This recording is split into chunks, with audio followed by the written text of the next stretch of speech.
Okay, I'm rolling up my sleeves because this is serious business. My name's Alex McRobie, and I am discussing in my group of one today my scenario analysis for potential scenarios in the coffee industry and the retail coffee industry.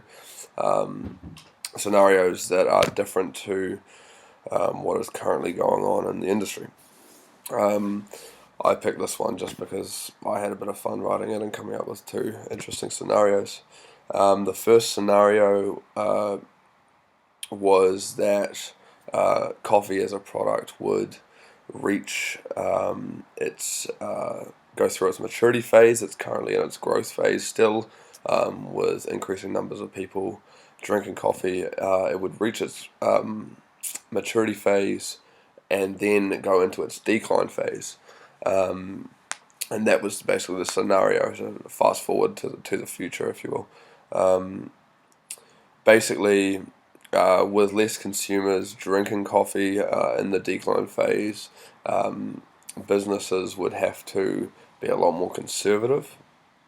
Um, the implications of this are obviously that the market segments will become smaller.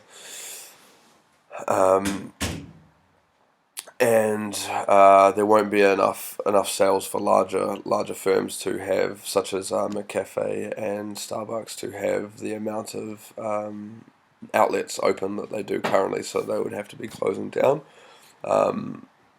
Key success strategies for and success factors for those within the industry are basically to try and maintain the highest level of quality possible. That is quality of coffee, quality of service, in general, just to make sure that they've differentiated themselves, and those people that are still drinking coffee will turn to the firms and the retail coffee businesses that have opted to stay with that higher quality. They also have to do this within obviously the operating with the least expenses they can to try and maximize their profit. Um, Scenario two, basically, again, a future sort of a scenario is if an automated coffee machine was created and made available widely to the retail coffee industry. A machine which was able to not only make the coffee but take orders, take payments, process, and essentially cut the need for a human component to the retail coffee industry and workers, for example. And in this scenario, I believe that I analysed, and I think that the retail coffee industry would split into two, and it would be in two ways. The first would be the larger firms would take control with using this machine, and obviously producing a high quality of coffee, and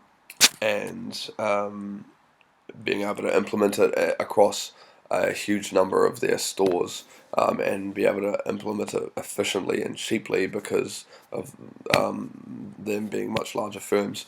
The second segment, if you will, to the industry would be those who stayed with a human component, because there will be a portion of coffee consumers that even when this machine is made and it's made easier for these consumers, they will still want the experience and the atmosphere that comes with drinking coffee, that comes with hanging out in a cafe, and the machine obviously just would not offer that. So those to succeed for those smaller businesses, they would have to be maximizing their human component, because that's their differentiation. That's their differential. Maximize the human component, and their quality of service has to be incredibly high. So that was a lot of stammering, but those are my two scenarios for the retail coffee industry, and that was my point.